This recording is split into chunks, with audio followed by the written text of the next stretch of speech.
Saudara-saudari terkasih, pada kesempatan ini saya akan membacakan dokumen akhir sidang Sinode Para Uskup yang ke-16 yang berakhir pada tanggal 27 Oktober 2024, secara khusus pada bagian pendahuluan. Datanglah Yesus berdiri di tengah-tengah mereka dan berkata, "Damai sejahtera bagi kamu." Sesudah berkata demikian, ia menunjukkan tangan dan lambungnya kepada mereka. Murid-murid itu bersuka cita ketika mereka melihat Tuhan. Nomor 1. Setiap langkah baru dalam kehidupan gereja merupakan perjalanan kembali ke sumbernya, sebuah pengalaman yang diperbaharui dalam perjumpaan dengan Dia yang bangkit, yang dialami para murid pada malam perjamuan Paskah. Seperti mereka, demikian yang berpartisipasi dalam sidang sinode ini, merasa diliputi oleh belas kasih-Nya dan tersentuh oleh keindahannya. Menghidupi dialog dalam roh, mendengarkan satu sama lain, kita merasakan kehadirannya di antara kita. Kehadiran Dia yang dengan memberikan Roh Kudus terus mengilhami umatnya menjadi satu kesatuan yang merupakan harmoni dari perbedaan-perbedaan yang ada. Nomor 2, merenungkan Dia yang bangkit. Kita ingat bahwa kita dibaptis dalam kematiannya. Kita melihat tanda-tanda dari luka-lukanya diubah oleh kehidupan baru. Namun selamanya terukir dalam kemanusiaannya. Luka-luka tersebut terus mengeluarkan darah di tubuh banyak saudara-saudari juga karena kesalahan-kesalahan kita. Memusatkan pandangan pada Tuhan tidak menjauhkan kita dari drama sejarah, namun membuka mata kita untuk mengenali penderitaan yang berada di sekitar dan melintas di depan kita. Wajah anak-anak yang ketakutan karena perang, tangisan para ibu, impian banyak kaum muda yang hancur, para pengungsi yang menempuh perjalanan yang mengerikan, para korban perubahan iklim dan ketidakadilan sosial.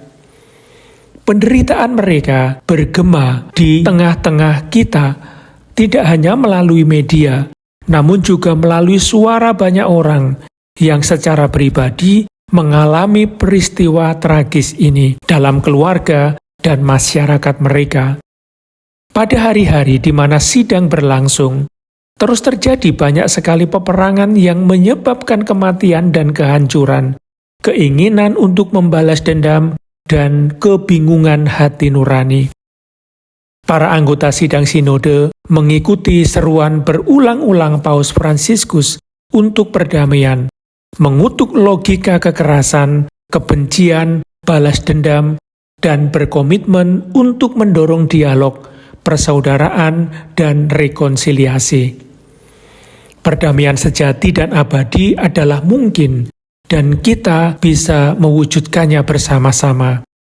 Kegembiraan dan harapan, kesedihan dan kegelisahan manusia masa kini, terutama kaum miskin dan semua yang menderita, sekali lagi menjadi suka dan duka kita semua sebagai murid-murid Kristus. Nomor 3. Sejak Bapa Suci mencanangkan sinode ini pada tahun 2021, kita telah memulai perjalanan yang kekayaan dan keberhasilannya semakin kita temukan. Kami mendengarkan dengan cermat banyak masukan sebagaimana dikatakan Roh kepada gereja-gereja. Perjalanan ini dimulai dengan konsultasi yang diperluas sampai ke umat Allah di keuskupan dan eparki kita.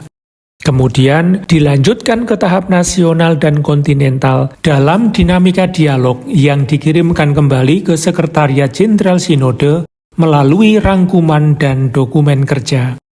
Perayaan sidang umum biasa ke-16 Sinode Para Uskup dalam 2 sesinya kini memungkinkan kita menyampaikan kepada Bapa Suci dan seluruh gereja kesaksian tentang apa yang telah kita alami dan buah dari discernment untuk membaharui semangat misi kita. Perjalanan ini di setiap fasenya ditandai dengan kebijaksanaan sensus fidelium dari umat Allah. Langkah demi langkah kami memahami hal tersebut menjadi inti sinode tahun 2021 sampai 2024. Untuk gereja sinodal, persekutuan, partisipasi, misi adalah sebuah panggilan menuju sukacita dan pembaruan gereja dalam mengikuti Tuhan dan dalam komitmen untuk melayani misinya, serta dalam mencari cara untuk setia kepada misinya. Nomor 4, panggilan ini didasarkan pada identitas baptisan umum yang berakar pada keragaman konteks di mana gereja hadir dan menemukan kesatuan dalam satu Bapa, satu Tuhan, dan satu Roh. Semua orang yang dibaptis dipanggil tanpa kecuali. Semua umat Allah adalah subjek dari pewartaan Injil. Di dalamnya setiap orang yang dibaptis dipanggil untuk menjadi pelaku misi, karena kita semua adalah murid misioner. Perjalanan sinode dengan demikian mengarahkan kita menuju kesatuan penuh dan nyata dari orang Kristen, seperti yang telah dibuktikan oleh kehadiran para delegasi dari tradisi Kristen lainnya. Kesatuan yang melebur secara diam-diam di dalam gereja yang kudus adalah nubuat persatuan untuk seluruh dunia. Nomor 5, seluruh perjalanan sinode berakar pada tradisi gereja, berlangsung dalam terang magisterium konsili. Konsili Vatikan II pada kenyataannya bagaikan benih yang ditaburkan ke tanah, yakni dunia dan gereja. Kehidupan sehari-hari umat beriman, pengalaman gereja dalam diri setiap orang dan budaya, berbagai kesaksian tentang kekudusan, refleksi para teolog telah menjadi dasar di mana ajaran Konsili Vatikan II tersebut tumbuh dan berkembang. Sinode tahun 2021 sampai 2024 terus memanfaatkan kekuatan benih tersebut untuk mengembangkan potensinya. Perjalanan sinode sebenarnya mewujudkan apa yang telah diajarkan konsili tentang gereja sebagai misteri dan umat Allah, bahwa gereja dipanggil kepada kekudusan melalui pertobatan terus-menerus yang berasal dari mendengarkan Injil. Inilah tindakan nyata penerimaan konsili lebih lanjut, memperluas inspirasinya, dan menancapkan kembali kekuatan suara kenabiannya untuk dunia saat ini. Nomor 6, kami tidak menyembunyikan fakta bahwa kami mengalami kelelahan, resistensi terhadap perubahan, dan godaan untuk mengedepankan gagasan-gagasan kami daripada mendengarkan firman Tuhan dan praktek discernment. Namun belas kasih Allah, Bapa yang penuh kelembutan, memungkinkan kami untuk setiap saat memurnikan hati dan melanjutkan perjalanan sinode. Kami menyadarinya dengan merayakan ibadat tobat pada malam sebelum memulai sesi kedua, di mana kami mohon pengampunan atas dosa-dosa kami, menyesali dosa, dan menyampaikan doa-doa kami bagi para kurban kejahatan dunia. Kami sebutkan dosa-dosa kami, melawan perdamaian, melawan ciptaan, masyarakat adat, migran, anak di bawah umur, perempuan, orang miskin, kemauan untuk mendengarkan dan persekutuan. Hal ini membuat kami memahami bahwa sinodalitas memerlukan penyesalan dan pertobatan. Dalam perayaan sakramen kerahiman Allah, kami mengalami kasih tanpa syarat. Kekerasan hati diatasi dan kami membuka diri terhadap persekutuan. Inilah sebabnya kami ingin menjadi gereja yang penuh belas kasih, yang mampu berbagi dengan semua orang, pengampunan dan rekonsiliasi yang berasal dari Tuhan, yang merupakan rahmat sejati yang bukan untuk kami kuasai, tetapi kami bagikan. Nomor 7, dalam perjalanan sinode yang dimulai tahun 2021, kita sudah bisa melihat buah-buahnya, bahkan dalam hal yang sangat sederhana, namun sangat berharga, yang berkembang dalam kehidupan keluarga, di paroki-paroki, dalam paguyuban-paguyuban dan pergerakannya, di komunitas Kristiani yang kecil, di sekolah-sekolah dan komunitas religius di mana berkembang praktek dialog dalam semangat roh, di sermon komunitas, sharing karunia panggilan dan tanggung jawab bersama dalam misi. Pertemuan para pastor paroki untuk sinode memungkinkan kami untuk mengapresiasi pengalaman yang kaya dan memulai kembali perjalanan sinode ini. Kami bersyukur dan bahagia atas suara banyak komunitas dan umat beriman yang merasakan bahwa gereja sebagai tuan rumah yang hangat, sebagai tempat di mana terdapat harapan dan kegembiraan. Nomor 8. Sesi pertama sidang juga membuahkan hasil lainnya.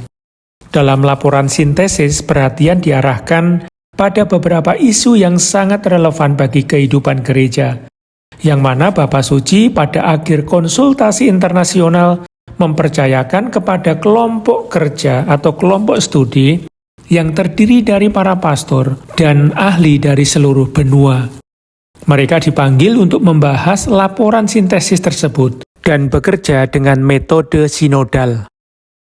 Bidang kehidupan dan misi gereja yang sudah mulai mereka dalami adalah sebagai berikut. 1. Beberapa aspek hubungan antara Gereja Katolik Timur dan Gereja Latin. Yang kedua, mendengarkan jeritan orang miskin dan dunia. Yang ketiga, misi dalam dunia digital. Yang keempat, pembaharuan ratio fundamentalis institutionis sacerdotalis dalam perspektif sinodalitas misioner. Yang kelima, beberapa pertanyaan teologis dan yuridis seputar bentuk pelayanan tertentu. Yang keenam, pembaharuan dari sudut pandang sinodalitas dan misioner terhadap dokumen-dokumen yang mengatur hubungan antara para uskup, para religius, dan asosiasi-asosiasi gerejawi. Yang ketujuh, beberapa aspek mengenai sosok dan pelayanan uskup, khususnya kriteria seleksi calon uskup, fungsi yudikatif uskup, sifat dan pelaksanaan kunjungan ad limina apostolorum dalam perspektif sinodalitas misioner. Yang kedelapan, peran para duta kepausan dalam perspektif sinodalitas misioner. Yang kesembilan, kriteria teologis dan metodologi sinodal untuk mencapai pemahaman bersama mengenai isu-isu doktrinal, pastoral, dan etika yang kontroversial. Dan yang terakhir, penerimaan buah-buah perjalanan ekumenis di kalangan umat Allah. Kelompok tersebut juga ditambah dengan komisi kanonis yang dibentuk berdasarkan persetujuan dari dikasteri untuk teks legislatif bagi pelayanan-pelayanan yang inovatif yang diperlukan dalam perundang-undangan gerejawi dan juga di sermon yang dipercayakan kepada Simposium Konferensi Para Uskup Afrika dan Madagaskar mengenai pendampingan pastoral terhadap orang dalam situasi pernikahan poligami. Pekerjaan kelompok dan komisi ini telah sampai pada tahap implementasi dan memperkaya pekerjaan sesi kedua dan akan membantu Bapak Suci dalam pilihan-pilihan pastoral serta tata kelola penggembalaannya. Nomor 9, proses sinode tidaklah berakhir dengan usainya sidang sinode para uskup saat ini, namun masih berlanjut sampai pada tahap pelaksanaannya.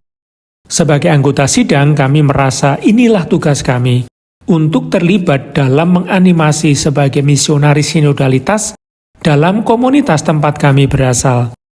Kami meminta semua gereja lokal untuk melanjutkan perjalanan harian dengan metode sinodalitas dalam setiap konsultasi dan discernment, mengidentifikasi metode konkret dan jalan pendampingan untuk mencapai pertobatan sinode yang nyata dalam berbagai realitas gerejawi.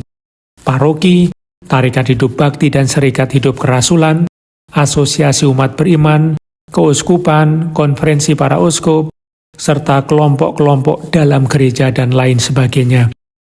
Evaluasi juga harus dilakukan terhadap kemajuan yang dicapai dalam hal sinodalitas dan partisipasi semua orang yang dibaptis dalam kehidupan gereja. Kami menyarankan kepada konferensi para uskup dan sinode gereja-gereja sui juris agar mendedikasikan orang-orang dan sumber daya untuk mendampingi pertumbuhan sebagai gereja sinodal dalam misi dan untuk menjalin hubungan dengan Sekretariat Jenderal Sinode. Kami mohon terus memantau kualitas sinodal terhadap metode kerja kelompok-kelompok studi atau kajian. Nomor 10, dengan mempersembahkan kepada Bapa Suci dan gereja-gereja sebagai hasil sidang umum biasa Sinode para Uskup yang ke-16, dokumen akhir ini merupakan kelanjutan dari semua langkah yang telah diambil selama ini. Dokumen akhir juga menyatukan beberapa masukan-masukan penting yang terintegrasi, yang muncul dalam sesi pertama, kontribusi yang datang dari gereja-gereja pada bulan-bulan antara sesi pertama dan sesi kedua, yang akhirnya menjadi matang terutama berkat dialog dalam roh selama sesi kedua.